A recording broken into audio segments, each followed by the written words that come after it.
Okay, so I got this one section done here. Yeah, too bad the paint color wasn't a little bit different, a little bit more, but you can see where the line is. Okay, I've got this whole strip done, but before you get too much further, you want to kind of step back, and I'm glad I have my construction light. You got to get one of these. If you don't have one, you really need to get a construction light. They only cost about $15 or so. Okay, and I carry that with me everywhere I go. That way I've got it lit up here and I can look for holidays. And I saw one and I hit that, and I'm reminding myself just to put on a little bit at a time and make sure I get a full coverage. That's another reason why you don't want to put too much. You don't want to try to stretch the paint too much, because you think you're getting a full coverage, then later on after it dries you're going to see holidays. Holidays is areas where the paint has not covered all the way and you think, man, I thought I did that. I went right over it and I thought it was fine. That's why you need to get a good coverage. But once you do one little area, drop back and stand there and shine a light up there and take a quick look at that and make sure you've got a full cover so that you know about how much pressure to put on the roller at any one time and how far you can go with your roller. I'm using a mini roller. It's only a 6-inch, so I can only go so far on the ceiling. A little bit different than using a 9-inch roller, but I don't really mind that. I can keep the pressure up there, and I just go and keep dipping and go a little bit, and pretty soon I'm going to be done. I'm going to have a nice even coverage up there. See, I can reach over further with this roller when I'm up there, and I can put constant pressure up further. I don't have to be right underneath. And plus, you don't want to be right underneath with a 9-inch roller. Trust me, you can't control the roller. So pretty soon your arms are going to be tired. You're not going to get it up there properly. That's why I just use the 6-inch roller and get her done. I've got the main room painted. I'm up here against the left-hand wall. And I'm not left-handed, so it's kind of hard to then flip your roller around because it's kind of at a slight angle. So I'm going to turn around this way and run this way over here because I have my craft paper here. Very simple. I'm just going to drag this into place and get it resituated.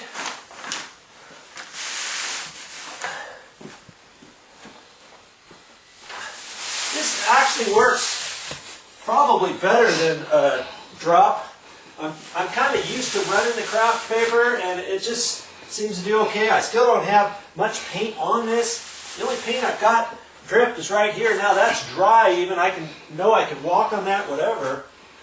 Okay, so now I'm just going to start, and I'm going to work backwards up behind my head. Get some paint on here.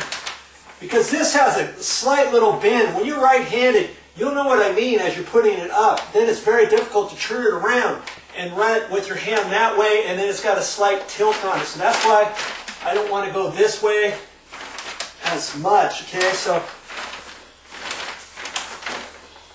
I can just start here in the corner.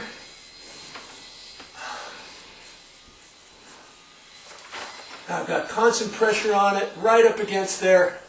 It's still going to have to be cut in, okay? But I've got a good control over it where I'm going right to left. Now if you're left-handed, you might want to start on the other edge of the wall, the ceiling first, okay? Just like that.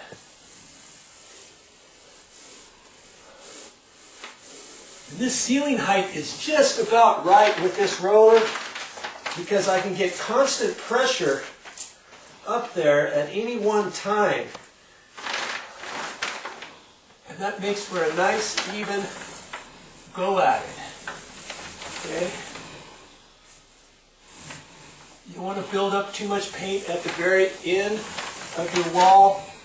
You know, your ceiling right there. You don't want to start your paint too close to the wall, then you're going to get an edge. You want to start back here, get some of the paint off, then come back over and go up against here. And like I said, I'm not too concerned about it hitting the wall because the wall is going to be the same color. So we lucked out with that.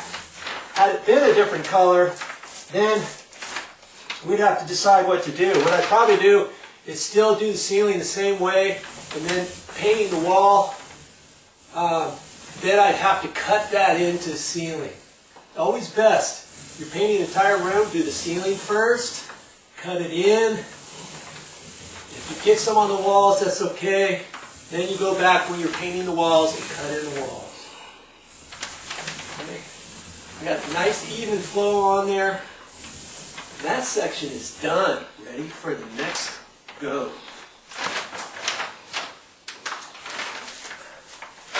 All I'm going to do... Oh, cameraman, you still on? Still on. Still on, okay. Show me a little bit more. We're showing real time here.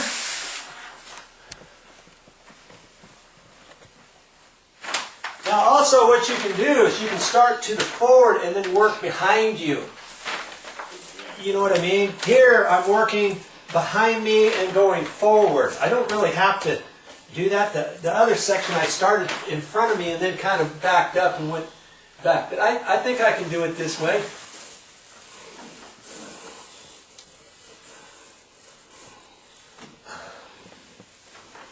I like a metal pole so that I can flex it a little bit. You see how I'm holding this? I've got constant pressure pushed up there with this hand and also at the bottom too, because I want a nice even amount of paint up there at any one go. I don't want any holidays, I don't want any flash marks, I don't want any lines up there after it dries, especially if it was a smooth ceiling. But this has a slight texture on it, so you know, if you do a halfway decent job, you should be fine. Okay. So right here is where I stopped. I'm going to start up here so I get a little bit of that paint off. Okay. Now I can blend it right in, right there, over my head. I'm doing nice even strokes right there. I overlap my paint on the other row that I've already done. And then when I finish it off, I'm going to go forward and let off, just like that. Okay? Now that is all blended in nice and even, and I can just keep moving it on.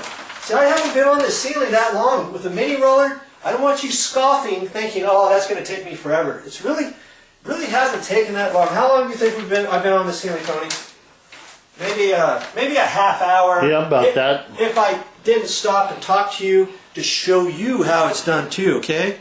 But that's what this video is all about. I want you to be just as good as Joe and Average Joe, but we're going to do it right and make it look like a pro.